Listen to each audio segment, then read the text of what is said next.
The pen felt heavier than it should have. Ryan Mitchell stared down at the divorce papers spread across the scratched surface of the attorney's conference table, the fluorescent lights above humming their indifferent tune. His hand Please, hovered don't over go. the We need to signature talk. line, I trembling can't slightly, do not this from doubt, anymore. Just but give from me the a weight of chance. finally letting go.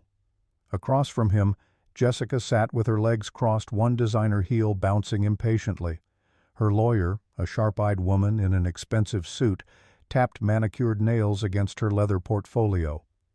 But it was Jessica's expression that Ryan would remember most. That slight smirk playing at the corners of her mouth, the one she'd perfected over their 7 years of marriage whenever she was about to deliver a cutting remark. "Are we going to sit here all day, or are you actually going to do it?" Jessica's voice dripped with the same condescension that had colored their final years together. "Though I suppose hesitation is kind of your signature move, isn't it, Ryan?"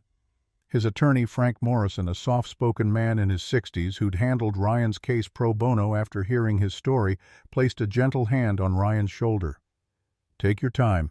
This is your decision, your timeline." Ryan picked up the pen. He'd spent months imagining this moment, wondering if he'd feel anger, grief, relief, or some combination of all three. Instead, what washed over him was something simpler: clarity. For the first time in years, he could see the path forward, even if he couldn't yet see where it led. The pen touched paper. His signature flowed in practiced loops. Ryan Marcus Mitchell. Jessica's lawyer swept the documents up immediately, as if afraid Ryan might change his mind. "Well, that's that. We'll file these this afternoon. You should receive your final decree in 6 to 8 weeks. Jessica stood smoothing her skirt with practiced precision. She looked at Ryan for a long moment, her eyes traveling from his worn Carhartt jacket to his work boots, still dusty from his morning shift at the factory. "You know what your problem always was, Ryan? You never had any ambition. You were content being this." She gestured vaguely at him, her diamond bracelet catching the light. "I tried to help you become something more, but you can't polish a stone that refuses to shine." Frank's hand tightened on Ryan's shoulder, a silent warning to stay seated, stay silent. Ryan had learned that lesson well over the past year. "I hope you find whatever it is you're looking for. I really do." Jessica laughed, that particular laugh she reserved for moments when she thought someone had said something pathetically naive, still playing the martyr. "Well, enjoy your little house and your little life, Ryan. I'm sure it'll suit you perfectly." She swept out of the conference room, her lawyer trailing behind with the signed papers clutched to her chest like a trophy. The door clicked shut with an air of finality. Ryan sat there for a long moment, staring at his empty hands. "You okay?" Frank settled back into his chair. "I don't know yet. Ask me in a year. For what it's worth, I've been doing divorce law for 35 years. I've seen a lot of marriages end, and I've seen a lot of people walk away from them. What I just watched the way you handled that with dignity instead of anger, that takes real strength, son. Don't let anyone tell you otherwise. Someone will notice." Ryan nodded, not trusting his voice. He stood, shook Frank's hand, and walked out of that law office into the crisp October afternoon. The sky was that particular shade of gray that promised rain but hadn't yet delivered. Leaves skittered across the parking lot, caught in small whirlwinds between the cars. He sat in his truck for a while, a 10-year-old Ford F-150 with a cracked windshield and 180,000 miles on the odometer. It needed new brake pads and made a rattling sound over 40 miles per hour, but it ran and it was paid for. And right now those things felt like victories. The 7 years of marriage replayed in fragments, unwelcome but persistent. Ryan didn't want to dwell, but memory had its own timeline. Thanksgiving during their 3rd year. Jessica's parents' house. The dining room table stretched long with extended family. Jessica had orchestrated the entire meal, insisted on perfection in every detail. When the time came to carve the turkey, Ryan had picked up the knife, but Jessica's voice cut through the room before he could make the first slice. "Maybe Uncle Robert should do it. Ryan's never been great with, basic motor skills."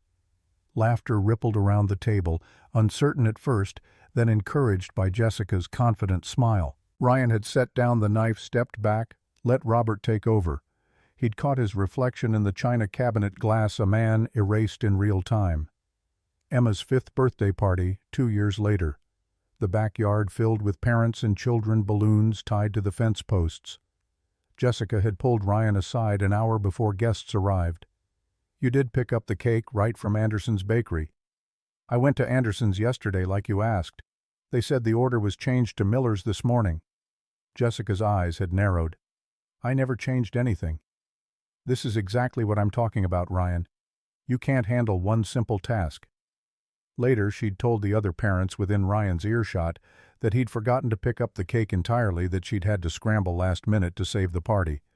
The lie sat in the air like smoke, and Ryan had swallowed it rather than contradict her in front of their daughter. The company holiday party during their 6th year. Jessica's pharmaceutical sales firm rented out a hotel ballroom, open bar, and string quartet. Derek Sullivan had been their tall, silver-haired owner of the largest construction company in 3 counties. Ryan had watched from across the room as Jessica touched Derek's arm, leaned in close to hear something over the music, laughed with her whole body in a way she never laughed with Ryan anymore. When Ryan returned from helping the caterers with a spill in the kitchen, Jessica was holding court with Derek and 3 other executives. "Oh, Daniel's back. I guess we have to stop having interesting conversations now." The executives had chuckled, uncertain whether it was a joke. Derek's eyes had met Ryan's with something that looked like pity, or maybe satisfaction. Christmas during their 7th and final year together. Jessica had bought herself a pair of diamond earrings, charged them to their joint credit card. $2,000. When Ryan saw the statement, he'd asked if they could talk about large purchases before making them. "You never earned enough to deserve nice things, but I do. I worked twice as hard as you, Ryan. I'm not going to apologize for rewarding myself." The earrings had sparkled at every holiday gathering that season, each glint a small reminder of his inadequacy. Ryan started the truck, pushed the memories down where they belonged. The past was fixed. Only the future had any flexibility left in it. He drove through Maplewood's downtown, past the brick facades and mom-and-pop stores that had been there since before he was born, past the Bluebird Diner where he'd eaten breakfast every Saturday morning in high school, past the auto parts store where he'd bought his first set of socket wrenches at 16, past the movie theater that had been converted into a community center after the multiplex opened on Route 9. Small towns had long memories. By tomorrow, everyone would know the divorce was final. The story would spread through hair salons and grocery store checkout lines, distorted slightly with each retelling until the truth was buried under speculation. Maplewood Manufacturing sat on the eastern edge of town, a sprawling facility of corrugated metal and concrete that employed 400 people. Ryan had worked there for 9 years, ever since he'd finished his apprenticeship at the community college. He understood machines in a way that felt almost intuitive, the language of pressure and torque, the syntax of hydraulic systems and CNC programming. The factory floor was a cathedral of industrial sound, the rhythmic press of metal stamps, the whir of conveyor systems, the hiss of pneumatic tools. Ryan clocked in at 5:58 the next morning, 2 minutes early as always, and headed to his station in the maintenance bay. Tom Richards, his supervisor, waved him over before he could grab his toolbox. Tom was a broad-shouldered man in his 50s who'd worked at Maplewood Manufacturing since the day it opened 30 years ago. "Got a situation with Press 7. Thing's been making a grinding noise since yesterday afternoon. Need you to take a look before the production line starts at 7. Ryan grabbed his diagnostic tablet and headed toward the far end of the floor where the massive hydraulic press sat silent and hulking in the pre-dawn light. Press 7 was one of the oldest machines in the facility, a temperamental beast that required more maintenance than all the others combined. But Ryan knew its quirks, its sounds, its rhythms. He'd probably spent more time with Press 7 than he had with Jessica in the final year of their marriage. He started his diagnostic routine, checking fluid levels, examining hydraulic lines, listening to the sound the press made when he ran it through a test cycle. The grinding was subtle but distinct, something in the lower bearing assembly. He pulled up the schematics on his tablet, cross-referenced the pressure readings, calculated the torque specifications. Most likely he'd need to order replacement parts, which meant filling out requisition forms, which meant dealing with the procurement department, which meant at least a week before the press would be running at full capacity again. "How bad is it?" Tom appeared at his elbow, coffee in hand. "Lower bearing assembly. I can get it running at 70% capacity for now, but we need to order parts. Specific ones, the bearing housing is a custom dimension for this model. Should have it back to full operation within 10 days if procurement doesn't drag their feet." Tom nodded, unsurprised. "Do what you can. Production's already breathing down my neck about quotas." Ryan spent the next hour coaxing Press 7 back to operational status, his hands moving with the automatic precision that came from years of experience. This was what he was good at, understanding how things worked, how they broke, how to fix them. Machines made sense in a way that people often didn't. They didn't mock you or make you feel small. They just worked or they didn't, and if they didn't, there was always a logical reason why. "You read machines like I read people." Tom had told him that once, meant it as a compliment. Ryan had taken it as gospel. By the time his shift ended at 2 in the afternoon, Ryan's back ached and his hands were stained with grease that no amount of industrial soap could fully remove. He clocked out, waved to the afternoon shift coming in, and headed to his truck.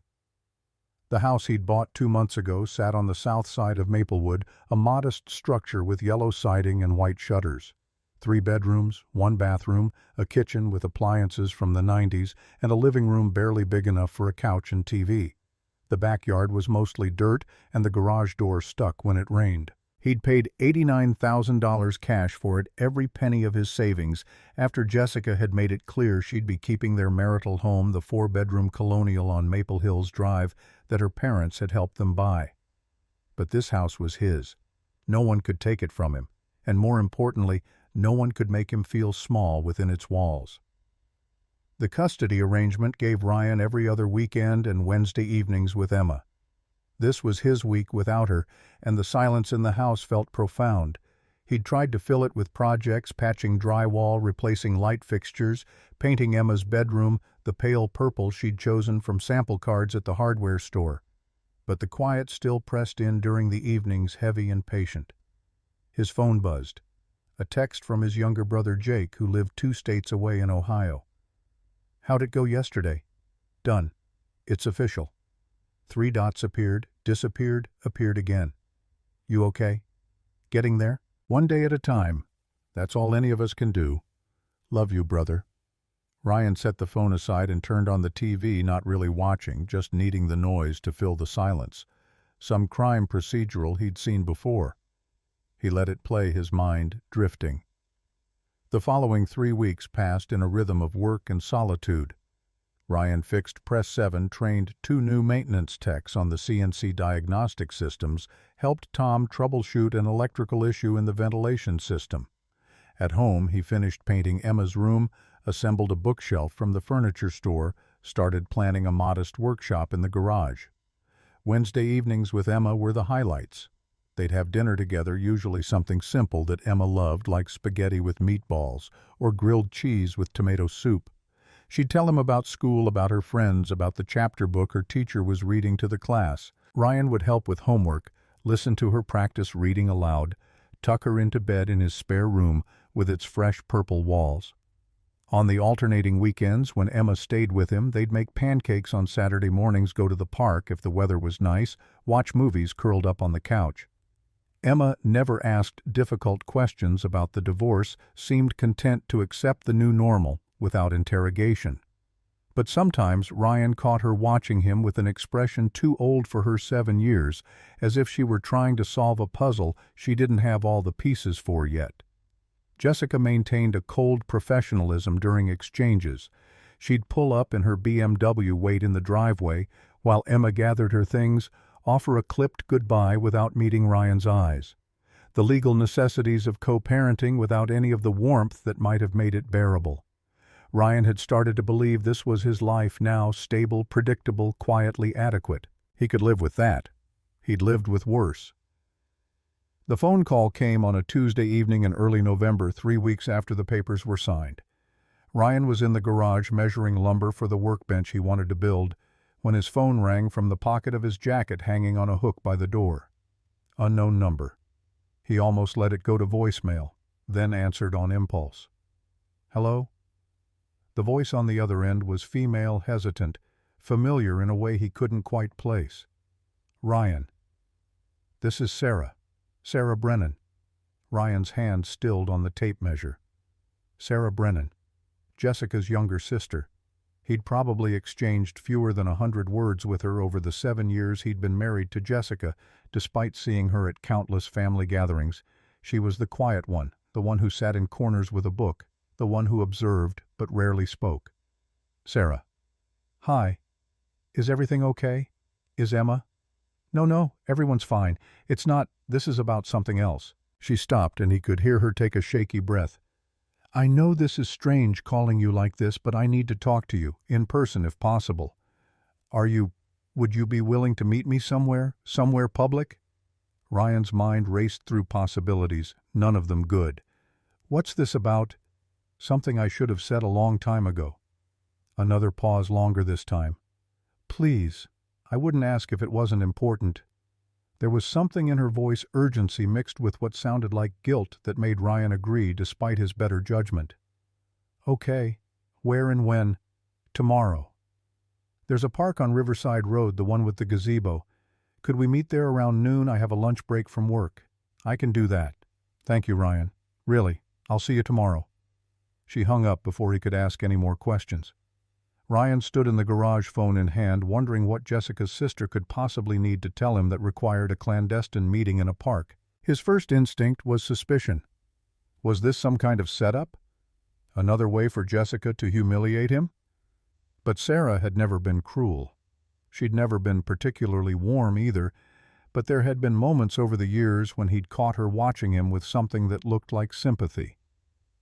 During one particularly brutal Thanksgiving dinner, when Jessica had mocked him relentlessly in front of her family, Sara had quietly refilled his water glass and given him the smallest nod, as if to say, "I see this, and it's not right." He'd appreciated it, even if it hadn't changed anything. Now she wanted to talk about something she should have said long ago.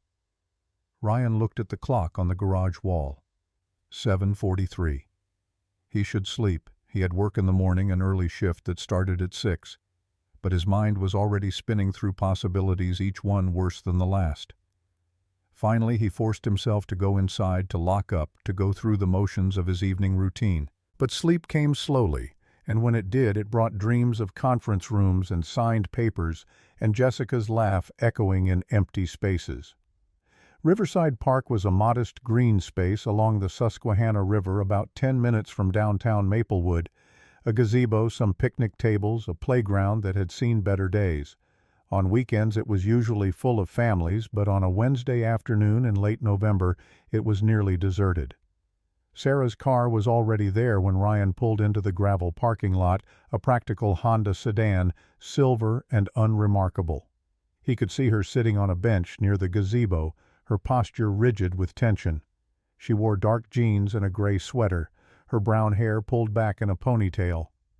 Even from a distance, she looked nothing like Jessica. Where Jessica was all sharp edges and calculated glamour, Sara was soft and unassuming, the kind of person who could disappear in a crowd without trying. She saw him approaching and stood wrapping her arms around herself despite the mild temperature. Ryan walked slowly, giving her time to change her mind if she wanted to. "Daniel, thank you for coming. I know this must seem strange." "It's okay." He gestured to the bench. "Should we sit?" They sat at opposite ends, the space between them, careful and deliberate. For a long moment Sara just stared out at the river, watching the water flow past with single-minded determination. Ryan waited. He'd learned patience the hard way.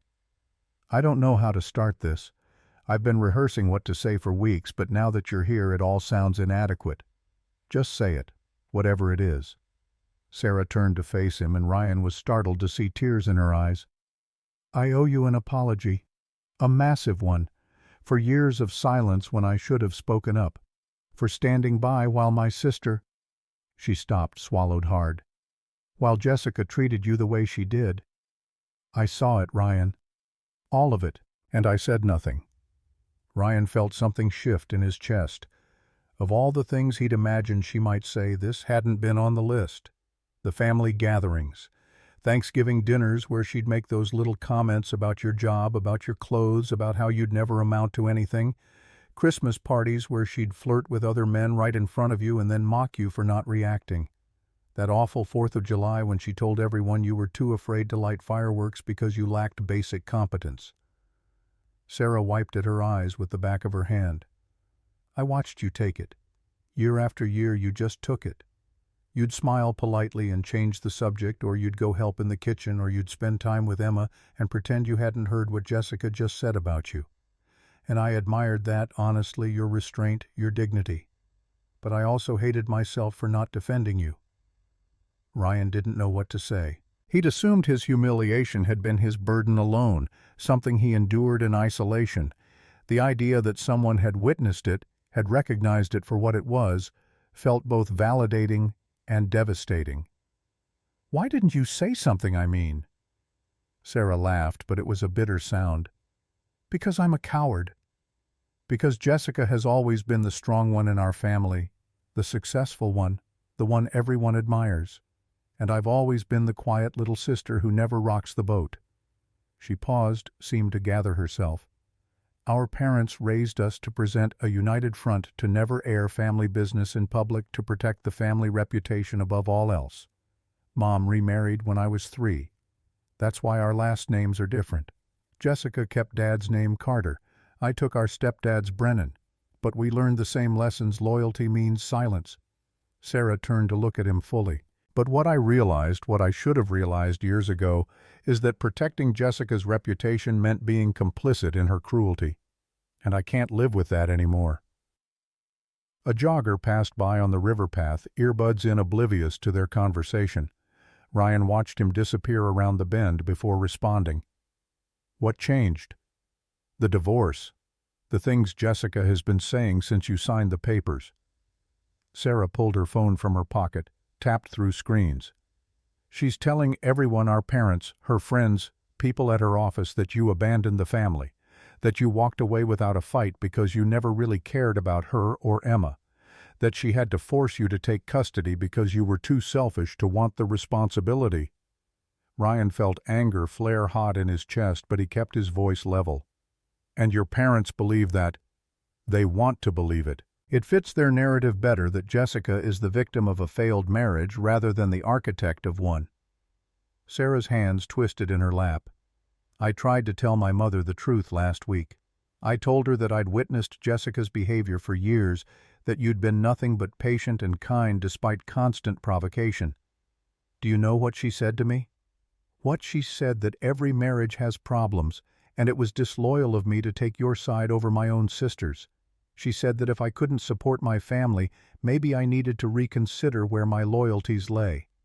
Sara's voice cracked. So I reconsidered. And I realized my loyalty should be to the truth, not to convenient lies that protect someone's image. Ryan absorbed this feeling, the weight of it settled over him. Sara had risked her family relationships to sit here and tell him this. That took courage, more than he'd given her credit for. I appreciate you telling me, but Sara, you don't owe me anything. You weren't the one who I owe you the truth. And I owe you something else. She handed him her phone. On the screen was a document filled with dated entries. I've been documenting things. Not intentionally at first, but over the past year I started taking notes. Dates, places, things Jessica said about you in front of witnesses. I thought if it ever came to a custody battle, you should have evidence that her claims about you are false. Ryan scrolled through the document, seeing his own humiliation catalogued in clinical detail. November 12th, Year 5, Thanksgiving dinner at parents' house. Jessica announced to the table that Ryan couldn't carve the turkey properly because he lacks basic motor skills. Ryan offered to let Uncle Robert carve instead. Jessica spent the rest of dinner making jokes about Ryan's incompetence. Witnesses: Uncle Robert, Aunt Michelle, cousins David and Lauren, parents. December 24th, Year 6, Christmas Eve party. Jessica openly flirted with Derek Sullivan in the living room while Ryan was in the kitchen helping Mom with dishes. When Ryan came back, Jessica said loudly, "Oh, Ryan's back. I guess we have to stop having interesting conversations now." Witnesses: Derek Sullivan, co-workers Amanda and Steve, parents. February 8th, Year 7, Emma's birthday party. Jessica told several parents that Ryan had forgotten to pick up the cake. He hadn't, she'd changed the order without telling him and used this as evidence of his unreliability as a father. Witnesses, neighbors, the Hendersons, Emma's friend, Madison's parents, teacher, Mrs. Patterson. There were dozens of entries, years of small cruelties preserved in digital amber. 43 separate incidents, each one documented with the precision of a court reporter. "I can't look at this." Ryan handed the phone back, his hands shaking slightly. "I lived through it once. I don't need to relive it. I know, and I'm sorry. But I wanted you to know it exists if you ever need it. And I wanted you to know that someone saw what was happening, that it wasn't all in your head, that you weren't being overly sensitive or failing to take a joke. What she did to you was wrong, Ryan, and the fact that she's now rewriting history to make herself the victim, I can't be silent about that anymore." Ryan stood, needing to move, to put the restless energy somewhere. He walked to the edge of the river, watching the water move past, constant and unchanging. Sara followed, but kept her distance, letting him process. "There's something else you should know. Jessica's planning to introduce Derek to Emma this weekend, as her boyfriend officially. She hasn't told you yet because, and these are her words, she doesn't need your permission to live her life." Ryan closed his eyes. He'd known this was coming, had been preparing himself for it. But knowing and experiencing were different things. "How did you find out?" "She told me yesterday. Wanted my advice on how to break it to Emma, how to make it seem natural. I told her she should talk to you first, coordinate the introduction, make sure Emma was emotionally prepared." Sara's voice was tight. "She laughed at me, said you'd had your chance to be part of family decision-making and you'd given that up when you signed the divorce papers. She's right. I'm not her husband anymore. I don't get a say in who she dates or how she lives her life. My only concern is Emma. And that's exactly why I'm telling you. Because Jessica isn't thinking about Emma. She's thinking about herself, about her new relationship, about the image she wants to project. And I'm worried that Emma is going to get caught in the middle of whatever game Jessica's playing." Ryan turned to face her. "What do you want from me?" "Sara, what am I supposed to do with this information? I don't know. I just thought you should know what you're dealing with." She hesitated, then continued in a rush. "And I thought you should know that not everyone in Jessica's family believes the lies she's spreading, that at least one person sees you for who you really are, a good man who's been treated unfairly. That has to count for something, right?" It did count for something, more than Sara probably realized. For months, Ryan had felt isolated, surrounded by a town that had accepted Jessica's narrative without question. To have anyone acknowledge the truth felt like surfacing after being held underwater. "Thank you. For telling me. For seeing. For having the courage to say something." Sara nodded, wiping at her eyes again. "I should go. My lunch break is almost over. But Ryan, if you ever need someone to verify the truth about what happened, if Jessica tries to use her lies against you in any official capacity, I'll speak up. I promise you that. That could cost you your relationship with your family." "I know." She gave him a sad smile. "But I've realized something. A relationship built on requiring me to be silent about abuse isn't a relationship worth preserving. I'm done protecting people who don't deserve protection." They walked back to the parking lot together, the weight of the conversation settling between them. At her car, Sara paused with her hand on the door handle. "Ryan, one more thing. Jessica used to say that you never fought back because you were weak, but I think she was wrong. I think you never fought back because you were strong enough not to. There's a difference, and I hope you know that." Before he could respond, she got in her car and drove away, leaving Ryan standing in the gravel parking lot with more questions than answers. He sat in his truck for a long time, processing everything Sara had told him. The documentation of his humiliation, Jessica's plans to introduce Derek to Emma, the family's unified front against the truth, Sara's defection from that front. His phone alarm chimed. 2:45. Time to get Emma from school. Ryan started the truck and headed toward Riverside Elementary, trying to push the conversation with Sara out of his mind. He needed to be present for Emma to be the stable, cheerful father she deserved, not the man churning with anger and old wounds. Emma came running out with her usual enthusiasm, chattering about a science experiment with vinegar and baking soda. Ryan listened and responded, grateful for her uncomplicated joy, her ability to find wonder in simple things. They were halfway home when his phone rang. Jessica, persistent as always. "I need to take this, sweetheart. It's your mom." Emma pulled out the book she'd brought from school, gave him space. Ryan answered on speaker, keeping his voice level. "Hello, Jessica. We need to talk." "Now. Can you drop Emma at my place for an hour?" "No. Whatever you need to say, you can say it over the phone. Emma has homework and I'm making dinner." "Fine." Jessica's voice was sharp with barely controlled anger. "Derek tells me you were having lunch with my sister today at Riverside Park, looking very cozy according to him." Ryan's stomach dropped. Derek had seen them. How we had coffee. Like adults do. Is there a problem with that? Is there a problem, Ryan? You're dating my sister less than 2 months after our divorce. How is that not a problem? I'm not dating Sara. We're friends. We talk. We support each other. That's it. You expect me to believe that you and Sara, who barely spoke 2 words to each other in 7 years of family gatherings, are suddenly best friends? Jessica laughed bitterly. I'm not stupid, Ryan. I know what this is. You're trying to get back at me by going after my sister. Ryan glanced at Emma, who was still absorbed in her book but clearly listening to every word. He took a breath, choosing his words carefully. This conversation isn't appropriate with Emma in the car. I'll call you back when I'm home. Don't you dare hang up on me. He ended the call and turned off the speaker. Emma looked up from her book, her face troubled. Is Mom mad at you again? Your mom's just upset about some grown-up stuff. It's nothing for you to worry about. Is it because of Miss Sara? Ryan's hands tightened on the steering wheel. You know Sara? She came to one of Mom's parties last year. She was nice to me, helped me with a puzzle when all the other grown-ups were too busy talking. Emma tilted her head. Are you friends with her now? Yeah, we're friends. Good. She seemed lonely, like she needed a friend. The simple observation from his 7-year-old daughter hit harder than Jessica's accusations.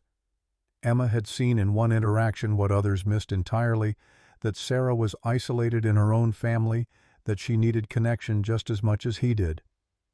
You're right, sweetheart. She did need a friend. And so did I. At home, Ryan got Emma settled with her homework and called Jessica from his bedroom with the door closed. I don't appreciate you making accusations in front of Emma. Whatever issues you have with me, we keep them between us. Then don't give me issues to have. Stay away from my sister, Ryan. This is beyond inappropriate. Sara is an adult who can choose her own friends. So am I. You don't get to control who either of us spends time with. I can absolutely control it if your relationship with her affects Emma. And it will affect Emma when people start talking when she hears gossip about her father moving on with her aunt. There's nothing to move on with. We had coffee. We talked. We're 2 people who understand each other's situations and found friendship in that understanding. If you want to make it into something ugly that says more about you than it does about us. Jessica was quiet for a moment. When she spoke again, her voice had changed softer, more calculating. You know what I think? I think Sara saw an opportunity. She's always been the invisible one, the one nobody noticed. Now she can play the hero who saved poor Ryan from his terrible wife. It's quite the narrative upgrade for someone who's never been interesting. That's cruel even for you. It's honest. Sara has spent her entire life in my shadow. Finally, she's found a way to matter by positioning herself as the good sister while painting me as the villain. And you're eating it up because it fits your victim narrative.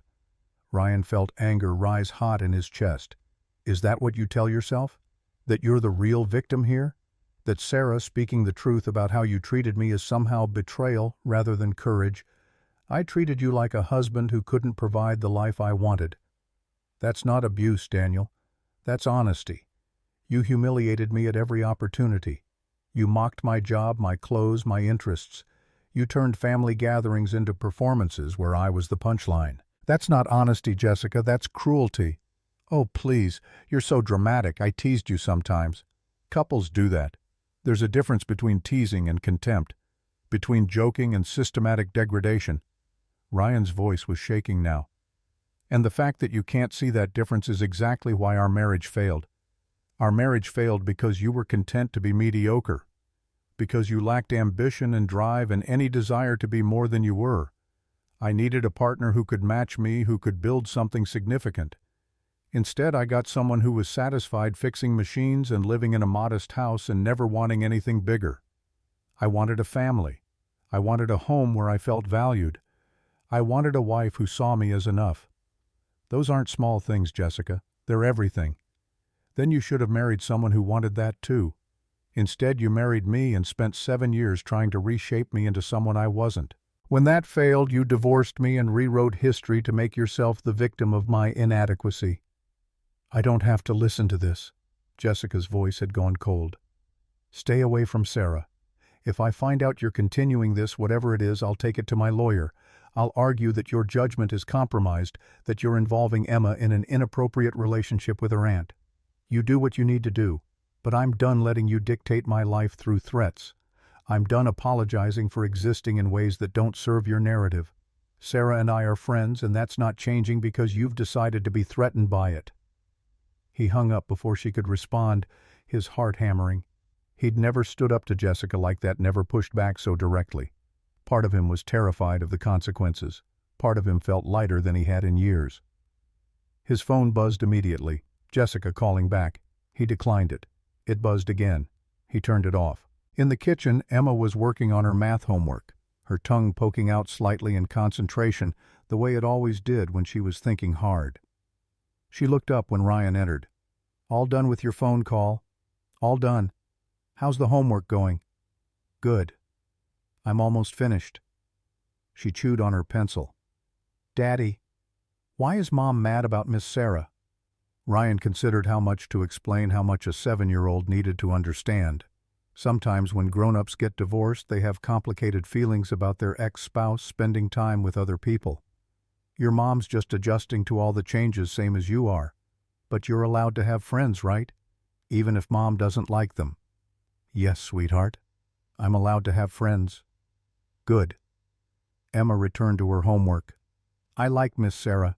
She has kind eyes. That night, after Emma was asleep, Ryan's phone powered back on to find 17 missed calls from Jessica, 6 voicemails he didn't listen to, and 1 text from Sara. Marcus called Jessica, didn't he? Ryan stared at the message.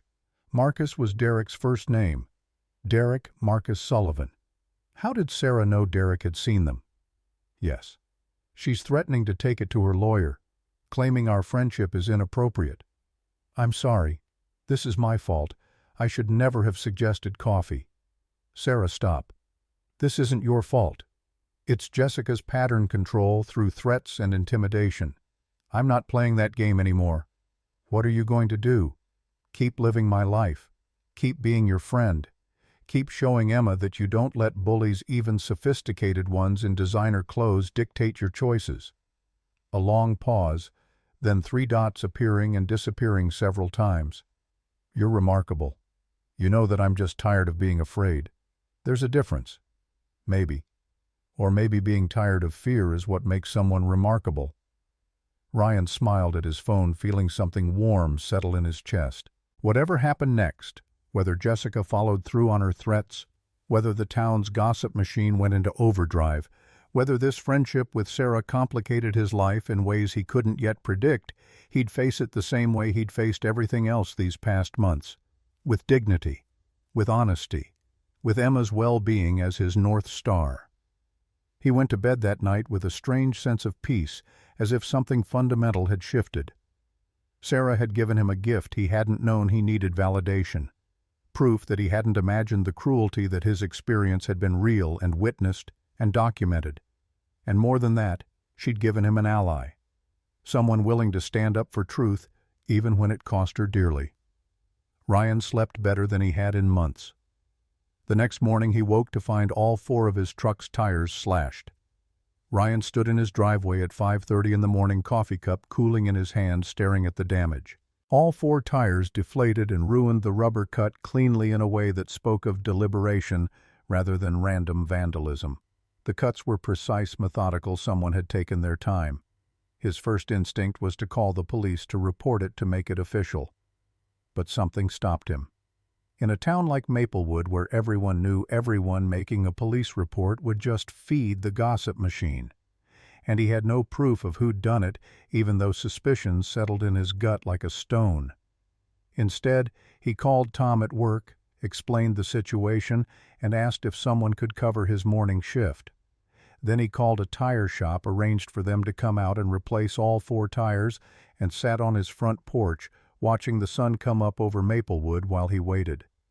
The sky bled pink and orange, indifferent to his $680 problem. His phone buzzed around 7. Sara. "Are you okay? I had a weird feeling when I woke up. Somebody slashed my tires last night. All 4 of them." "Oh my God. Do you think it was, I don't know. Could have been anyone who's heard the rumors. Could have been random. Doesn't matter. I'm getting them replaced. This is escalating, Ryan. Maybe we should cool things down for a while. Give people time to forget. Or maybe we keep living our lives and refuse to let vandalism dictate our choices. You're going to get hurt worse than slashed tires. Maybe. But I'm not going to live in fear of what Jessica or Derek or anyone else might do. I did that for years. I'm done."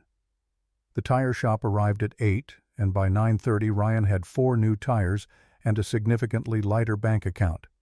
He made it to work for the afternoon shift, enduring Tom's concerned questions and the curious looks from other workers who'd already heard about the incident. News traveled fast in Maplewood. During his lunch break in the maintenance bay, Tom set down his sandwich and looked at Ryan with the kind of direct concern that came from decades of reading people. "You've been quiet all week. Want to talk about it?" Ryan shook his head. "Just personal stuff. I'll work through it. That ex-wife of yours giving you trouble again? Something like that." Tom nodded slowly, understanding in his weathered face. "My ex put me through hell for 3 years after our divorce. Used our kids as weapons. Turned every pickup and drop-off into a battlefield. You know what finally changed things? What I stopped reacting. Stopped giving her the satisfaction of seeing me angry or hurt. Just stayed steady, stayed present for my kids. And eventually she got bored with the game." Tom clapped him on the shoulder. "Not saying it's easy, but sometimes the best revenge is just being the better parent." Ryan tried to hold on to that advice as the days accumulated into weeks. November slid toward December, the Pennsylvania air turning sharp and unforgiving. Jessica maintained her pattern of icy professionalism during Emma exchanges, never mentioning the conversation about Sara, never acknowledging the tension that vibrated between them like a plucked string. But Ryan could feel something building, some pressure accumulating behind the dam of her silence. Sara texted occasionally brief check-ins, the kind of casual conversation that felt oddly comforting coming from someone who understood the context of his situation. They didn't meet again, both aware that another coffee date would be weaponized immediately, but the connection remained a thin thread of alliance in otherwise hostile territory. Then 3 weeks after the slashed tires, Ryan's lawyer called. "Frank Morrison here. I just received a very interesting call from Jessica's attorney. They're requesting an emergency modification of the custody arrangement, claiming that your relationship with Sara Brennan constitutes a destabilizing influence on Emma." Ryan closed his eyes, standing in the factory parking lot with December wind cutting through his jacket. "Of course they are. I told them they'd need to provide evidence of actual harm to Emma, not just speculation about your personal life. But Ryan, I need to ask you directly, is there anything inappropriate happening with Sara Brennan?" "No. We're friends. We've had coffee once." "That's it." "Good.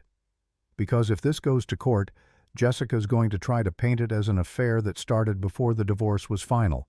She'll argue that you were emotionally unfaithful, that you're now involving Emma in an inappropriate relationship with her aunt. It'll get ugly. Let it get ugly. I'm not hiding anymore." Frank was quiet for a moment. "I admire your principles, Daniel. I really do. But principles don't always win in family court. Sometimes strategic retreat is smarter than standing your ground. I'm not retreating. Not this time." "Okay, then we prepare for a fight. I'll need you to document everything, every interaction with Sara, every conversation with Jessica, anything that might be relevant. And Ryan, be careful. Don't give them any ammunition. After the call ended, Ryan sat in his truck watching workers stream in and out for their shifts. Regular people with regular lives untouched by the drama that seemed to follow him lately. He envied them their normalcy, even as he knew he wouldn't trade his choices to have it back. His phone rang again. Sara, her voice tight with controlled emotion. "I heard about the custody motion. My mother called to gloat, said, 'This is what happens when people make selfish choices.' I'm sorry you're caught in this. I'm not caught. I'm choosing to be here. There's a difference." Sara's voice was stronger than he'd heard it. "And I've decided something. I'm going to submit a statement to your lawyer, a formal account of what I witnessed during your marriage. Dates, specific incidents, everything I've documented. If Jessica wants to make this about fitness as a parent, then let's talk about emotional abuse and systematic humiliation. Sara, that could destroy whatever's left of your relationship with your family." "What's left?" "My mother's ultimatum. My sister's manipulation." "I'm not losing anything worth keeping." She paused. "But I'm gaining something, self-respect. The knowledge that when it mattered I chose truth over comfort. You taught me that, Ryan, whether you meant to or not. I never wanted to come between you and your family. You didn't. They did that themselves by requiring my silence as the price of membership. I'm just finally recognizing it for what it was." Her voice softened. "We're going to get through this. Both of us. Because people who choose integrity over ease, they're stronger than people who choose comfortable lies." Ryan hoped she was right. But as he sat there with new tires on his truck and a custody battle looming and the weight of small-town judgment pressing down, he couldn't help but wonder if strength would be enough. Thanksgiving arrived with the promise of divided loyalties and careful choreography. Ryan had Emma for the actual Thursday, while Jessica would take her Friday as a makeup day. It meant Ryan could create something untainted by the specter of what came before. They cooked together in his small kitchen, a turkey that was probably too big for two people, mashed potatoes from scratch, green beans with slivered almonds, and a pumpkin pie that Emma decorated with whipped cream faces. The house smelled like butter and sage and something that felt close to healing. They watched the parade on TV in their pajamas, played board games in the afternoon, and took a walk along the river as the sun set in streaks of orange and purple that looked almost too beautiful to be real. "This is my favorite Thanksgiving ever." Emma's hand was warm in his as they walked the river path. "Better than the fancy ones at Grandma's house." "Yeah. Why is that?" "Because it's just us and you're happy. You smile more now than you used to when you and Mom were married." The observation hit him square in the chest. Validation from the person whose opinion mattered most. "I am happier. Even with all the hard stuff happening, I'm happier because I get to be myself." "Does that make sense?" "I think so." Emma kicked at a pile of leaves. "Mom called yesterday. Wanted to know if you said mean things about her." Ryan's step faltered. "What did you tell her?" "I told her you never say mean things about anybody. You just say sometimes grown-ups make choices that are right for them but hard for other people." Emma looked up at him. "Was that okay?" "That was perfect, sweetheart.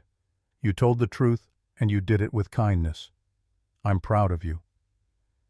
That evening, after Emma was asleep with a belly full of turkey and pie, Ryan sat on his front porch with a cup of coffee, watching Maplewood settle into nighttime quiet. His phone buzzed with a text from Sara. "Happy Thanksgiving. I hope you and Emma had a beautiful day." "We did. Cooked together, laughed a lot, took a walk by the river." "What about you?" "Quiet. Just me and a novel and some takeout Chinese food. It was actually kind of perfect. You should have joined us. There was plenty of food." A long pause before her response appeared. "I didn't want to complicate things with the hearing coming up." Ryan thought about that, about how they'd both been so careful lately maintaining distance to avoid giving Jessica more ammunition. But the distance felt wrong, like they were letting fear dictate their choices, instead of making decisions from a place of integrity. "Next year you're invited for Thanksgiving. Officially. I'm not hiding friendships or pretending connections don't exist just because someone might twist them into something they're not." "Are you sure I'm sure?" Life's too short to spend it worried about what Jessica or anyone else thinks. Okay, next year then.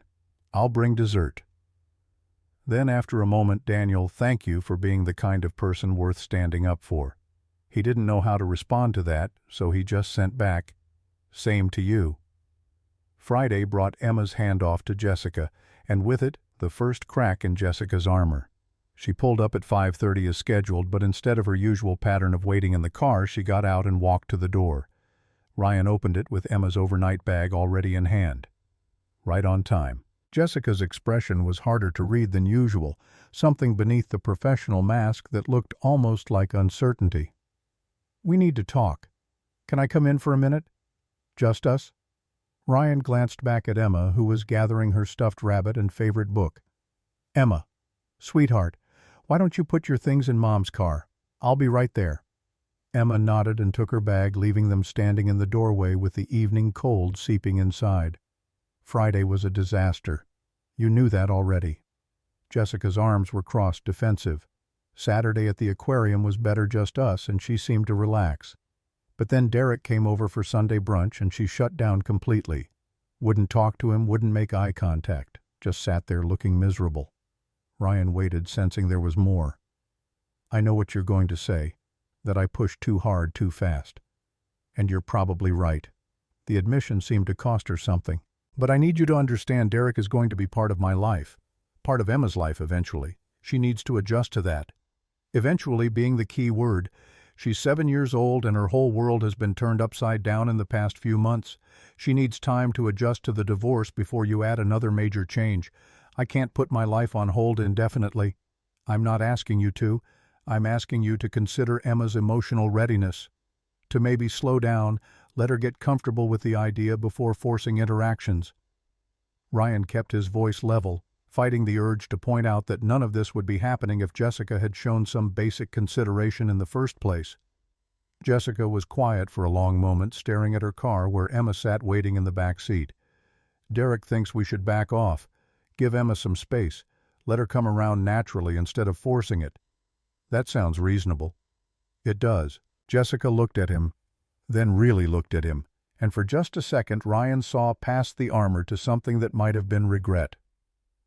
I'm not good at this, at putting someone else's needs first. I never learned how. It was the closest thing to an apology Ryan had ever heard from her. Emma needs consistency right now. She needs to know that both her parents are reliable, that we're both focused on what's best for her, not what's convenient for us or what fits our timelines. I can do that. Jessica hesitated, then continued. I should go. But Ryan, thank you for talking her through Friday night. She told me what you said about being overwhelmed. It helped. She walked to her car without waiting for a response, and Ryan watched her drive away, feeling like the ground had shifted beneath his feet. Jessica expressing gratitude was so rare that he didn't quite trust it. But maybe there was hope that they could eventually co-parent without constant conflict. December brought the first real snow, transforming Maplewood into something from a postcard. Ryan spent his evenings after work building the bookshelf he'd planned for Emma's room, the rhythm of measuring and cutting and joining wood pieces together becoming a form of meditation. The simple act of creating something with his hands, something that would hold his daughter's treasures for years to come, felt like reclaiming a part of himself he'd lost. Sara's statement was submitted to the court in mid-December, 52 pages, documenting 47 separate incidents of emotional abuse. According to Frank, Jessica's response was immediate and volcanic. She filed a counterclaim accusing Sara of fabricating evidence of harboring romantic feelings for Ryan that biased her testimony of being unstable and vindictive. The accusations were wild enough that Frank actually laughed when he read them to Ryan over the phone. This is desperation. When someone's case is falling apart, they throw everything at the wall hoping something sticks.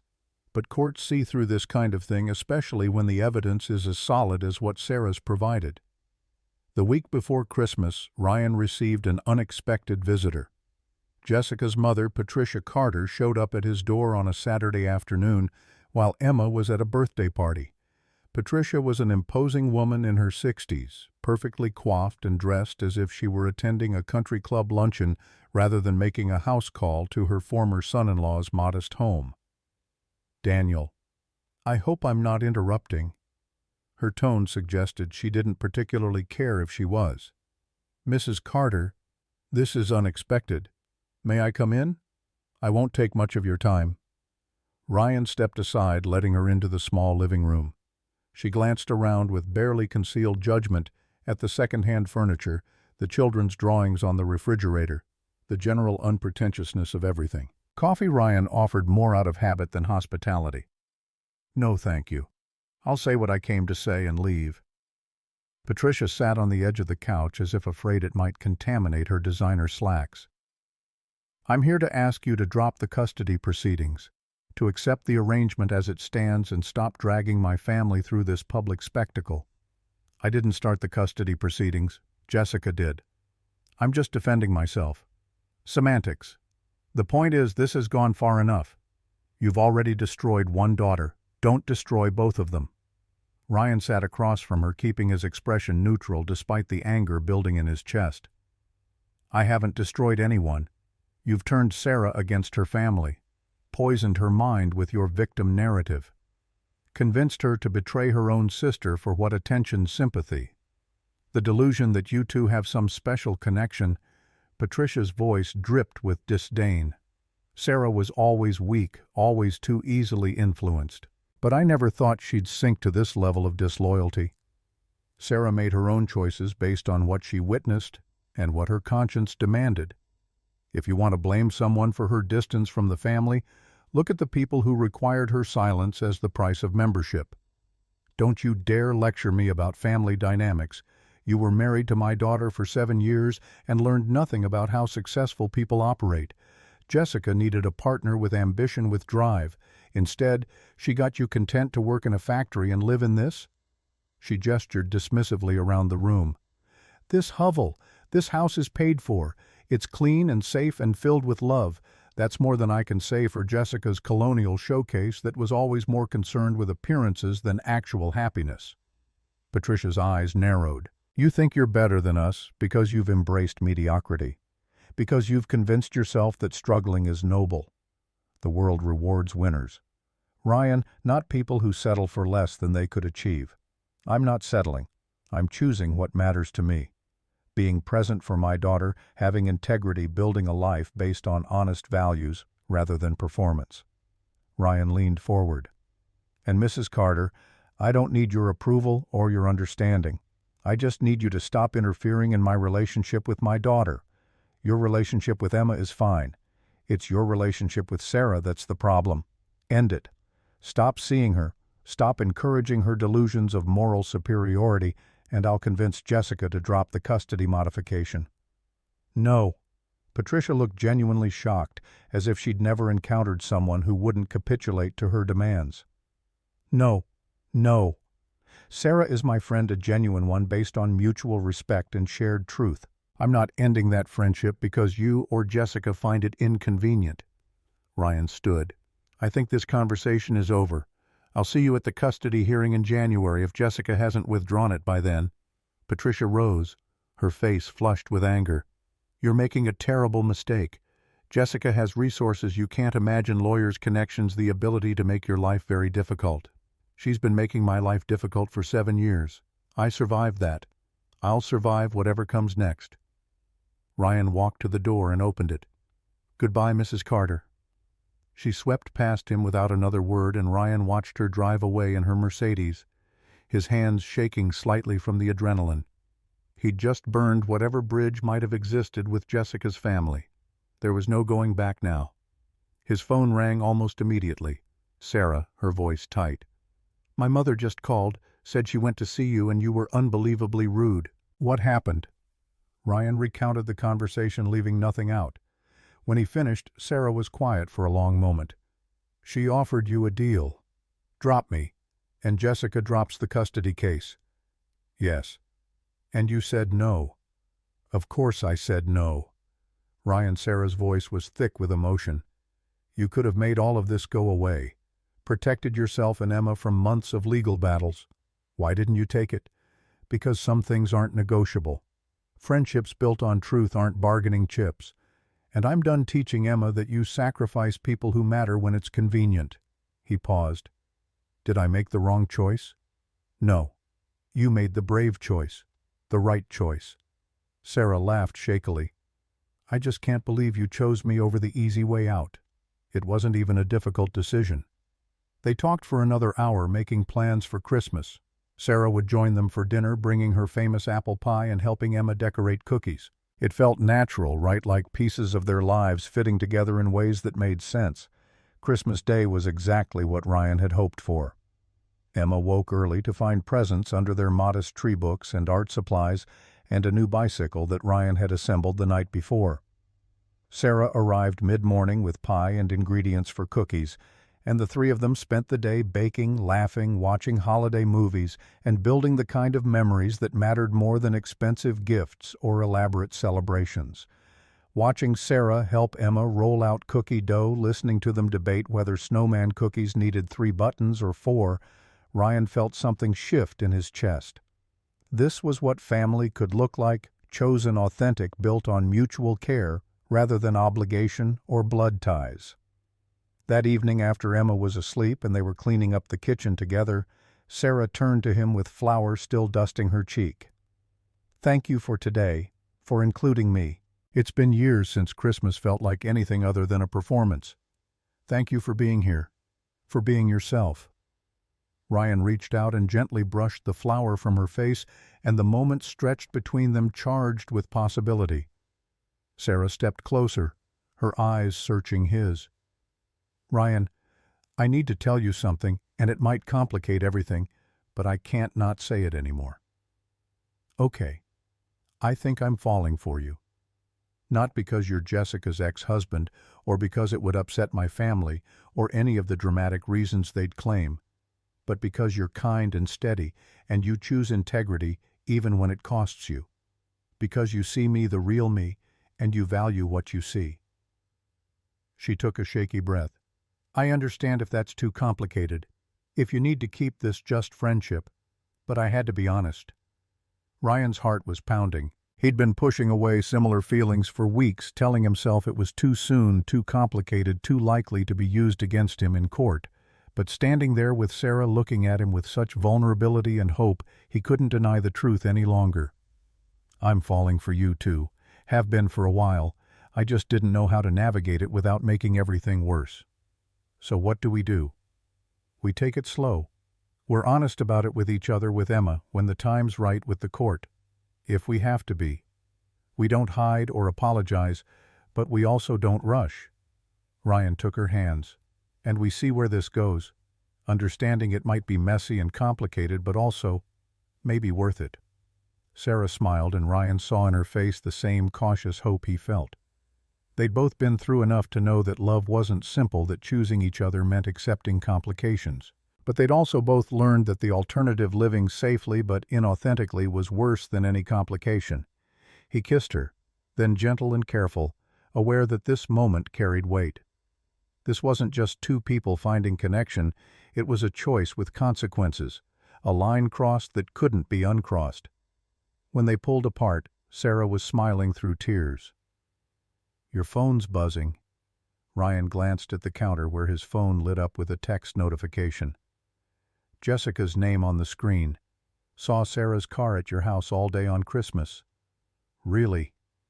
This is how you honor family. Sara read it over his shoulder and laughed, though the sound was shaky. That didn't take long. Let it come. I'm done hiding. But even as he said it, Ryan knew the storm was about to break in earnest. Jessica's response came the next morning, a flurry of calls and texts that Ryan ignored while he made breakfast with Emma. But by noon, Frank had emailed with the inevitable update. Jessica's attorney just filed a supplemental motion. Claims Christmas Day visit proves inappropriate relationship affecting minor child. They're going all in, requesting primary custody for Jessica. Hearing is still set for January 15th. We need to be perfect until then. Sara's text came an hour later. This is my fault. I should have stayed away. Stop.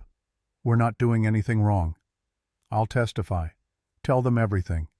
It might destroy you. I'm already destroyed by that family. This is choosing what to build from the ruins." The 3 weeks between Christmas and the hearing passed in a strange, suspended animation. Ryan documented every interaction with Emma in a journal Frank had provided. Sara refined her statement, adding context and clarifying timelines. They didn't see each other again, both aware that another meeting would be twisted into evidence of obsession rather than connection. But they texted daily brief exchanges that felt like lifelines in choppy water. Emma seemed to sense the tension became quieter during their time together. One evening, while Ryan was helping her with homework, she set down her pencil and looked at him with those two perceptive brown eyes. "Daddy, is something bad going to happen?" "Why do you ask, sweetheart?" "You've been worried, I can tell. You get this line between your eyes when you're thinking hard about grown-up stuff." Ryan touched the space between his eyebrows, surprised she'd noticed. "Some grown-up things are happening that I have to figure out. But nothing that changes how much I love you or how safe you are. That's always going to be true." "Is it about Miss Sara partly? Your mom is worried that my friendship with Miss Sara might be confusing for you." Emma considered this seriously. "It's not confusing. Miss Sara is nice and she makes you smile. I like when you smile. I like when I smile too." Ryan pulled her into a hug. "Thank you for being so smart and understanding." 2 days before the hearing, Derek Sullivan showed up at Ryan's house. It was Saturday morning and Ryan was in the garage working on a toy chest for Emma Cherrywood with dovetail joints, something that would last. He heard the car pull up, recognized the expensive purr of Derek's Lexus, and felt his shoulders tense. Derek appeared in the garage doorway, hands in his pockets, his usual confidence slightly diminished. "Can we talk man to man? No lawyers, no games. Just 5 minutes of honesty. Depends on what you want to talk about." Ryan set down his sander and gestured to the workbench. "Say what you came to say." Derek stepped into the garage, looking around at the tools, the half-finished toy chest, the sawdust covering everything. "Jessica told me you used to build furniture before she made you stop. She told you that." "She tells me a lot of things. Usually when she's had too much wine and her guard's down." Derek leaned against the workbench. "Look, I came here to tell you that I'm pulling my support for the custody motion. I told Jessica's lawyer this morning that I won't testify on her behalf." Ryan studied him carefully. "Why?" "Because the more time I spend with Jessica, the more I understand what you went through. The subtle digs, the constant criticism, the way she needs everyone around her to be less so she can feel like more." Derek ran a hand through his silver hair. "Last week she spent an hour telling me how I should reorganize my company's management structure. Not because she knows anything about construction, but because she can't stand not being the expert in the room. When I pushed back, she looked at me the same way she must have looked at you 1,000 times, like I was disappointingly stupid. If you're looking for sympathy, I'm not the one to give it. I'm telling you that I was wrong about you, about the situation, about Jessica being the victim here." Derek met his eyes. "I thought you were the problem, lazy, unmotivated content with mediocrity." That's what she told me, and I believed it because it fit the narrative I wanted. Successful woman finally finds a man who deserves her. He laughed bitterly. "And now I realize she didn't want a partner. She wanted an audience. Someone to reflect her glory back at her, and never outshine her, or question her, or need anything she wasn't willing to give." Ryan picked up a piece of sandpaper, running it along the toy chest's edge, more for something to do with his hands than from necessity. "What does Jessica think about you pulling your support?" "She doesn't know yet. I wanted to tell you first." Derek hesitated. "There's something else you should know. The tire slashing that was Tony Jessica's brother. She didn't ask him to do it, but she didn't stop him either when he said he was going to send you a message. I found out yesterday and told him if he pulls anything like that again, I'm done with the whole family." "Does Jessica know you're telling me this?" "No. But she will soon enough. I'm not built for this kind of drama, Ryan. I thought I was getting a sophisticated partner. Instead, I'm stuck in the middle of a family war where truth is optional and loyalty means lying on command." He straightened. "Anyway, I wanted you to know the custody motion is going to fall apart without my testimony. Jessica's lawyer was counting on me to paint you as unstable. Without that, all they have are vague accusations about inappropriate behavior with Sara. Ryan examined the toy chest, running his hand over the smooth cherry wood. Why are you really here, Derek? This seems like more than just a courtesy call. Derek was quiet for a long moment, staring at the toy chest. Because watching you choose your daughter's well-being over winning the war reminded me why I got into construction in the first place. I wanted to build things that lasted, things that mattered. Somewhere along the way I got more interested in building my reputation than building anything real. He looked at Ryan. You're building something real here. For your daughter. I respect that more than any contract I've ever signed. After Derek left, Ryan stood in his garage trying to process the conversation. Jessica's world was cracking, the carefully constructed narrative she'd built around their divorce crumbling under the weight of truth. Derek's defection would infuriate her, might even push her to more desperate measures. But it also meant the custody hearing might actually go in Ryan's favor. That night, Sara called with news of her own. I just got off the phone with Jessica. She knows about Derek pulling his testimony. She's absolutely furious, called me a homewrecker, said I seduced you to get revenge on her for years of being ignored. How did she find out Derek told her this afternoon? She called me immediately, screaming about betrayal and family loyalty. I just let her yell until she ran out of steam. Sara's voice was remarkably calm. Then I told her that her version of family loyalty required everyone else to lie on her behalf, and I was done with that. She hung up on me. Are you okay? I'm better than okay. I'm free.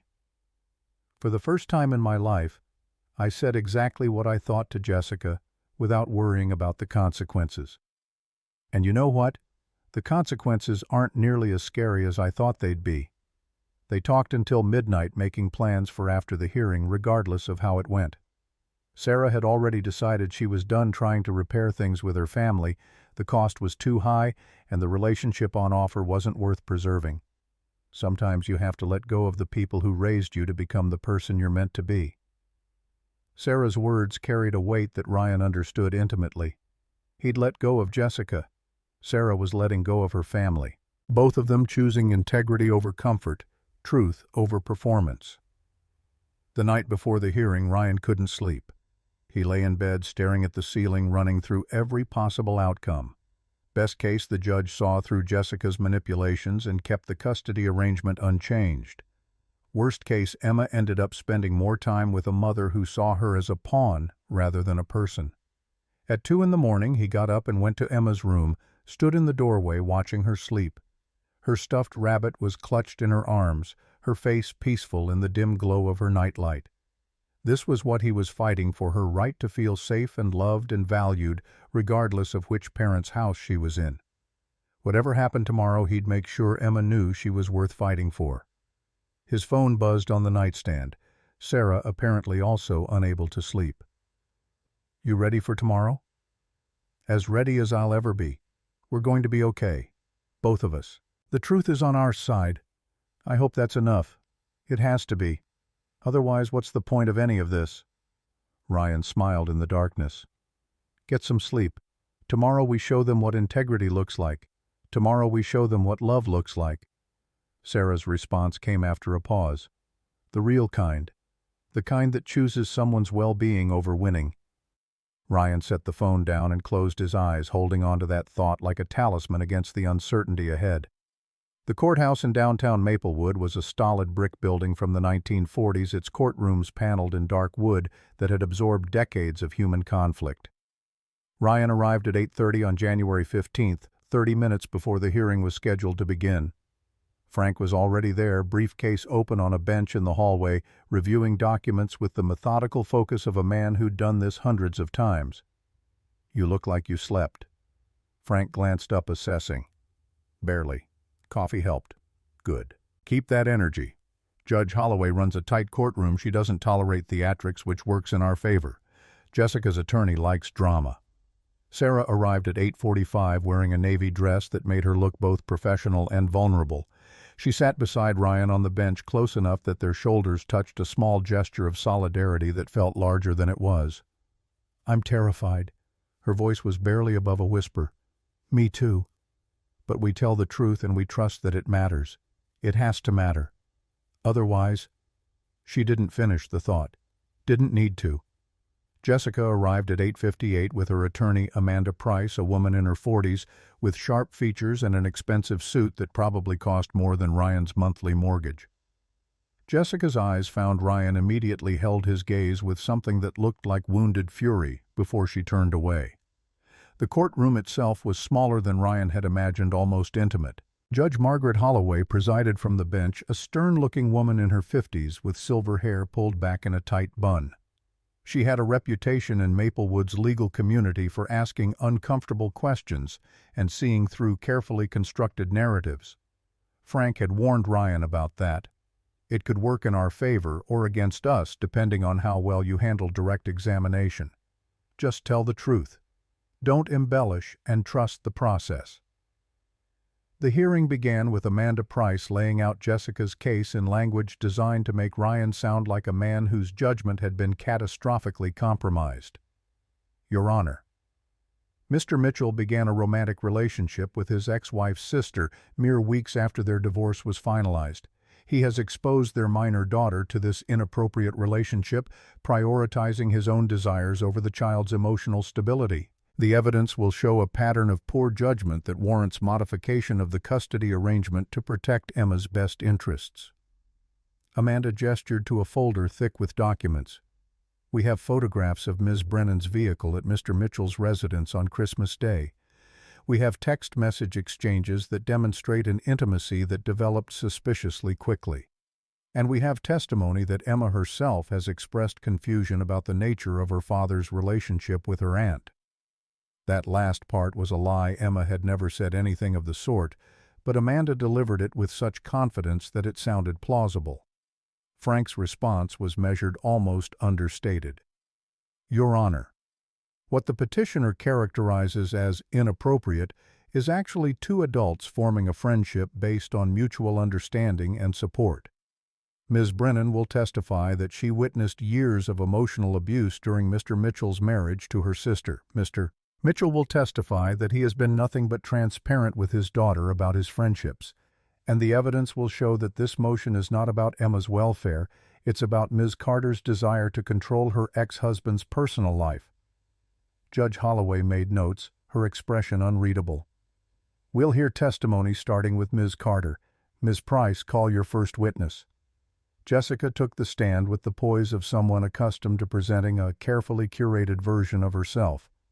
Amanda led her through a series of questions designed to paint Ryan as a man who'd abandoned his family emotionally long before the divorce. Ms. Carter, during your marriage, did you feel that your husband was fully invested in the relationship? I tried for years to help Ryan see his potential, to encourage him to want more from life. But he was content with mediocrity, a factory job, a modest lifestyle, no ambition for anything greater. I realized eventually that I couldn't build the life I wanted with someone who refused to grow. Jessica's voice carried just the right note of regret, as if she were the one who'd fought valiantly for a doomed cause. And after the divorce, when did you first learn about his relationship with your sister? Early December. I discovered they'd been meeting in secret coffee dates, long phone conversations.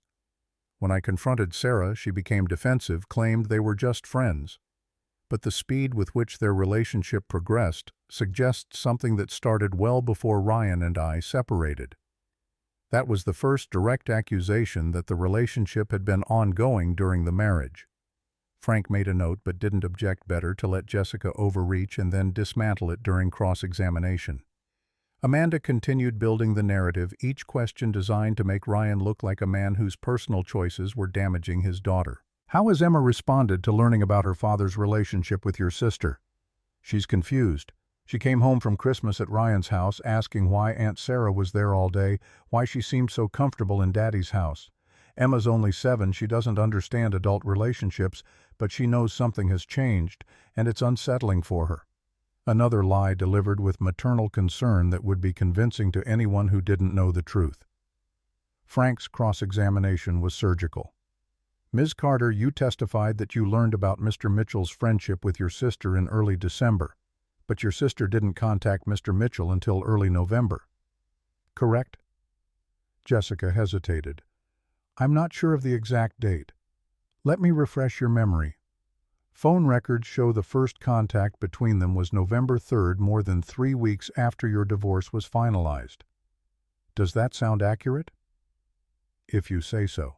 And you testified that Emma expressed confusion about the relationship. Can you tell the court exactly what Emma said? Jessica's jaw tightened. She asked why Sara was at Daddy's house. Those exact words, "Why was Sara at Daddy's house?" Words to that effect. But you can't quote her directly because she didn't actually express confusion, did she? In fact, Emma has never complained to you about Sara's presence in her father's life. I know my daughter. I can tell when she's uncomfortable. Frank let that hang in the air, a mother claiming to know her daughter's mind without any actual evidence. Ms. Carter, during your marriage to Mr. Mitchell, did you ever publicly criticize him? Define publicly. In front of family members, friends, colleagues. Did you make disparaging comments about his job, his abilities, his character? I may have expressed frustration sometimes. Marriage is hard. Did you tell your extended family at Thanksgiving dinner that Mr. Mitchell lacked basic motor skills? Jessica's face flushed. That was a joke. Taken out of context. A joke that your sister documented as one of 47 separate incidents over 7 years. We'll hear her testimony later. But I'm curious, do you dispute her account of those events? Sara was always overly sensitive. She misinterpreted normal marital dynamics as something more sinister. So 47 separate incidents of public humiliation were all jokes or misinterpretations. I won't be characterized as an abuser by people who don't understand the complexity of our relationship. Frank moved on, but the damage was done. Jessica's defensive tone had undercut her carefully constructed image of wounded dignity. The morning session continued with character witnesses. Amanda called Jessica's mother, Patricia, who testified that Ryan had always been unsuitable for her daughter, lacking ambition, resistant to improvement, ultimately a disappointment. She described Sara's decision to support Ryan as a betrayal born of jealousy and weakness. Sara was always in Jessica's shadow. This is her way of finally mattering, even if it means destroying her own family. Patricia's testimony was passionate, but ultimately revealed more about her value system than about Ryan's fitness as a parent. Frank called Tom Richards Ryan's supervisor, who testified about Ryan's reliability and skill. In 9 years, Ryan Mitchell has never missed a shift without advance notice. He's trained half our maintenance staff, solved problems that stumped senior technicians, and consistently put the team's needs ahead of his own. If I had to describe him in one word, it would be steady. Emma's teacher, Mrs. Patterson, testified about the obvious bond between father and daughter. Emma lights up when she talks about her father. She brings in show-and-tell items he's made for her, a bookshelf, a toy chest, little wooden animals. She writes about him in every assignment that asks about family. There's no question in my mind that she feels safe and loved in his care. The afternoon session began with Sara's testimony. She took the stand with visible nervousness, her hands trembling slightly as she was sworn in. But when Frank asked her to describe what she'd witnessed during Ryan and Jessica's marriage, her voice steadied. I watched my sister systematically diminish Ryan for 7 years. It started small little comments about his clothes, his job, his interests, but it escalated into a pattern of public humiliation that I documented because I couldn't believe no one else was stopping it. Frank handed her a copy of her statement. Can you describe what you documented? 47 separate incidents where Jessica mocked Ryan in front of witnesses. Family gatherings where she told everyone he was incompetent. Social events where she flirted with other men and then criticized Ryan for not being more like them. Birthday parties where she invented stories about his failures as a father. Sara's voice cracked. I watched him absorb it without fighting back, without defending himself. And I said nothing because I was afraid of my family's reaction. That makes me complicit, and I'll regret that silence for the rest of my life. Amanda's cross-examination was aggressive, designed to paint Sara as an unreliable narrator with ulterior motives. Ms. Brennan, isn't it true that you've had romantic feelings for Mr. Mitchell for years? No. I barely knew him during the marriage. Then why this sudden intense interest in his welfare? Because watching someone suffer abuse and doing nothing about it haunts you. When Jessica started rewriting history to make herself the victim, I couldn't stay silent anymore. Convenient that your moral awakening coincided with your sister's divorce. Sarah's eyes flashed with something Ryan had never seen before, controlled fury. There's nothing convenient about losing your entire family because you told the truth. My mother won't speak to me. My sister has called me every vile name imaginable. I'm here because it's right, not because it's convenient. Amanda tried several more approaches, but Sara held firm. She acknowledged the developing relationship with Ryan, described it as something that grew from friendship into deeper feelings, and refused to apologize for it. Judge Holloway called a 15-minute recess. Ryan stepped into the hallway with Sara and Frank, all three of them silent with the weight of what was happening inside that courtroom. "You did well." Frank's voice was quiet. "Stay steady. We're almost through." When they reconvened, the courtroom doors opened and Derek Sullivan walked in. Ryan hadn't known he was coming. Frank had mentioned it as a possibility, but nothing certain. Jessica's face went pale when she saw him. "Your Honor, I'd like to call Derek Sullivan to the stand." Amanda was on her feet immediately. "Objection. Mr. Sullivan isn't on the witness list. He's here voluntarily to provide relevant testimony." "I'll allow it, but keep it brief." Derek took the stand and was sworn in. Frank's questions were direct.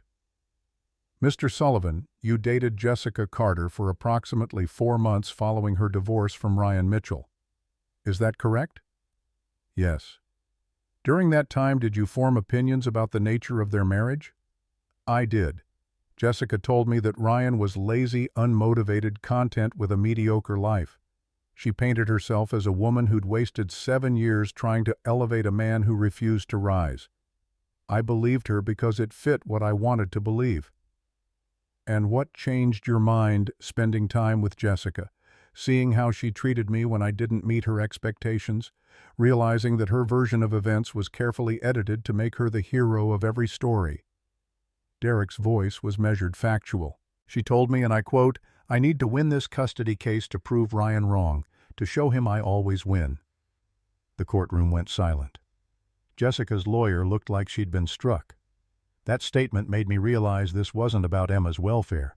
It was about Jessica's need to dominate, to be proven right, to punish Ryan for having the audacity to leave a marriage where he was treated with contempt. Amanda's objection was sharp and immediate, but Judge Holloway overruled it. The damage was done. Derek's testimony had exposed the vindictive core beneath Jessica's maternal concern. The final witness was Emma. Judge Holloway announced that she would speak with Emma privately in her chambers, and both attorneys objected for different reasons before being overruled. "I've been doing this for 23 years.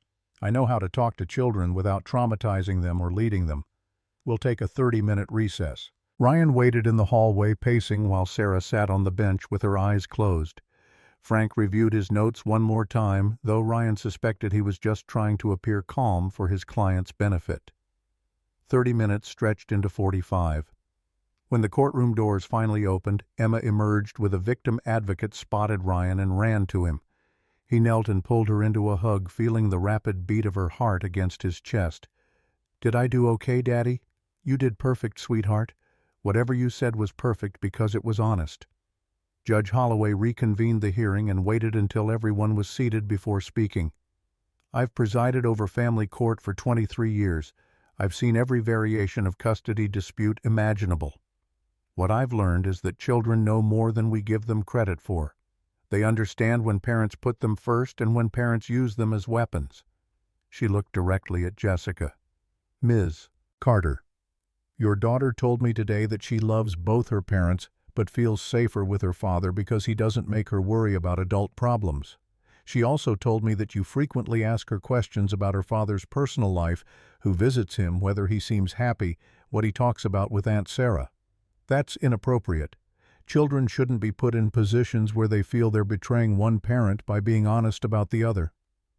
Jessica's face had gone from pale to flushed. Judge Holloway turned to Ryan. "Mr. Mitchell, Emma had nothing but positive things to say about your parenting. She described feeling secure, loved, and protected in your care. She talked about projects you work on together, books you read, conversations you have about her feelings. That kind of emotional attentiveness is exactly what children need during family transitions. The judge paused, consulting her notes. I'm not modifying the custody arrangement. The current schedule of alternating weekends and Wednesday evenings for Ms. Carter will remain in effect. However, I am ordering family therapy, both parents together with Emma, to work on communication and co-parenting strategies. She fixed both of them with a stern look. I'm also putting you both on notice that any further attempts to weaponize this child will result in sanctions. Ms. Carter, that means no more interrogating Emma about her father's personal life. Mr. Mitchell, that means being mindful of how you introduce new relationships into Emma's world. Am I clear? Yes, Your Honor, they answered in unison. But Judge Holloway wasn't finished. One more thing. Ms. Carter, I'm ordering you to complete a co-parenting education course focused on communication and conflict resolution. Mr. Mitchell has demonstrated restraint and emotional intelligence throughout this process. You need to match that standard if you want to be an effective co-parent. The gavel came down. Hearing adjourned. Ryan felt Sarah's hand find his under the table squeeze once, then let go. Frank was gathering documents, a small smile playing at the corners of his mouth. Outside the courthouse, Jessica approached Ryan in the parking lot. Her attorney had already left, and she stood alone by her BMW, arms crossed against the January cold. You won. Congratulations. I hope you and my sister are very happy together in your moral superiority. This wasn't about winning. This was about protecting Emma from being used as a pawn. You're dating my sister. Don't pretend this was all noble sacrifice. I fell for Sara after the divorce, after you filed the custody motion. And even if it had been different, it wouldn't change that you spent 7 years treating me with contempt and then tried to rewrite history to make yourself the victim. Ryan's voice was quiet but firm. I hope you find what you're looking for, Jessica. But it was never going to be with me. You wanted someone to reshape into your image of success. I'm okay being exactly who I am. Jessica's eyes filled with angry tears, the first time Ryan had seen her cry in years. I gave you 7 years. I tried to help you be better. Want more. Her voice broke. And this is how you repay me. Ryan felt something soften in his chest, despite everything. I hope you find someone who wants what you want, who values what you value. But that person was never me. And pretending otherwise only hurt both of us. He walked away, leaving her standing in the parking lot. Sara was waiting by his truck, and they stood together in the cold afternoon light, not quite touching, but close enough to feel the warmth of each other's presence. How do you feel? Sara's voice was soft, like I can finally breathe. They drove separately back to Ryan's house, aware that even though the hearing was over, caution was still warranted. But that evening, after Emma was asleep, Sara returned. They sat on the couch in the small living room, the TV playing some forgettable movie neither of them was watching. My mother called. Sara's voice was quiet. She said, I've made my choice and I'll have to live with the consequences of betraying the family. I told her I'd already made peace with it. I'm sorry you lost them. I'm not. I traded a family that required my silence for the possibility of one that values my voice. That's not a loss, it's an evolution. She turned to face him. What happens now? Now we build something real. Slowly, carefully, with Emma's needs at the center. We don't hide, but we don't rush. We let this develop at its own pace. Ryan took her hand. And we trust that choosing each other was worth whatever complications come with it. The months that followed were a study in patience. Jessica completed her co-parenting course and emerged slightly less hostile, though warmth remained beyond her capacity. She started dating someone new, an accountant named Paul who was quiet and unassuming, nothing like Derek or Ryan. Emma reported that Paul was nice but boring, which Jessica seemed to find acceptable. The family therapy sessions were awkward at first, filled with silences and careful language. But gradually Ryan and Jessica found a rhythm of communication that prioritized Emma over their personal grievances. It wasn't friendship barely qualified as civility, but it was functional. Sara moved into Ryan's house in April, 6 months after the divorce was finalized, and 3 months after the hearing. Emma helped her unpack, delighted to have another adult in the house who would read with her for hours and didn't mind when she wanted to talk through every detail of her day. Ryan was promoted at work in May senior maintenance technician with a $4 per hour raise.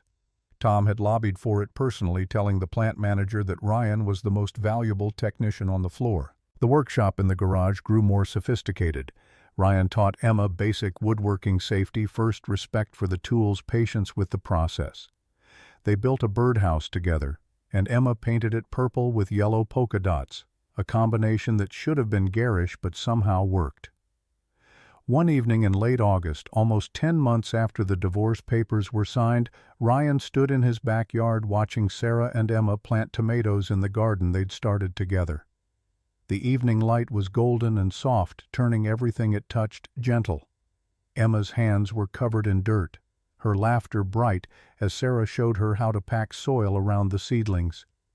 They were debating whether to plant pumpkins for Halloween, and Emma's enthusiasm was infectious. Daddy, Emma called out, "Miss Sara says we can grow pumpkins if we plant them now. Then we better plant them." Sara looked over at him, dirt smudged on her nose hair, messy, completely happy. She mouthed 3 words, "I love you." Ryan mouthed them back, feeling the truth of it settle in his bones. This modest house, this second-hand furniture, this factory job, none of it was glamorous. But it was real, built on honesty instead of performance, on love that didn't require anyone to be less than they were. Emma ran over to him, her smile gap-toothed and genuine. "Daddy, are you and Miss Sara going to get married?" The question caught him off guard. "Why do you ask, sweetie?" "Because you look at her the same way Prince Charming looks at Cinderella in my book, happy and safe." Sara had followed Emma over, knelt to the girl's level. "Would that be okay with you? If your dad and I got married someday?" Emma's face lit up. "Yeah, then you'd be my Aunt Sara and my stepmom. That's like double family." Ryan looked at Sara over Emma's head, saw the question in her eyes, and nodded. Someday, when the time was right. But the intention was there, clear and understood.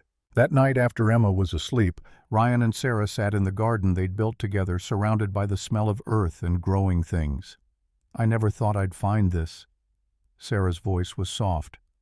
"Find what a place where I could be completely myself and be loved for it. Not despite my flaws or because I hid them well enough, but actually because of who I am, including the messy parts." Ryan pulled her closer. "I know exactly what you mean. Jessica wanted me to be someone I wasn't. You just want me to be more of who I already am. There's a difference." They sat in comfortable silence, watching fireflies begin their evening dance across the yard. The divorce papers had been signed 10 months ago. Jessica had called him nothing. In that lawyer's office had told him he'd never amount to anything. She'd been wrong. He wasn't nothing.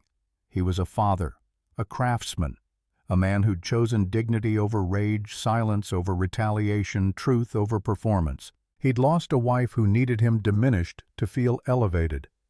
He'd gained a partner who celebrated his wholeness. Sara had risked her entire family to stand up for truth. Emma felt safe enough to dream about their future.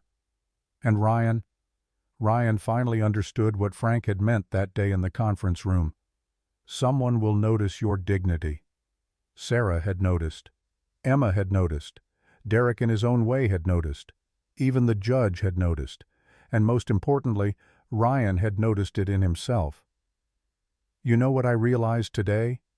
Sara's voice pulled him from his thoughts. "What?" "The harder path really does have the better view. Everyone told me to stay quiet, to protect the family, to choose the easy route. But this..." She gestured to the garden, the house, the life they were building. This was worth every difficult step. Ryan kissed her forehead, then her lips, tasting dirt and happiness and the promise of tomorrow. "Yeah, this view is everything." Inside the house, Emma's nightlight glowed soft through her bedroom window. The small yellow house with white shutters stood solid in the gathering darkness, filled with the kind of love that didn't demand perfection, only presence, honesty, and the courage to keep choosing each other even when it would be easier to walk away. Sometimes strength looked like this quiet endurance, strategic silence, choosing battles worth fighting. Sometimes it looked like standing up when staying silent would be safer. Sometimes it was simply getting up tomorrow and doing it all again. Ryan had been called nothing, called mediocre, called a man without ambition.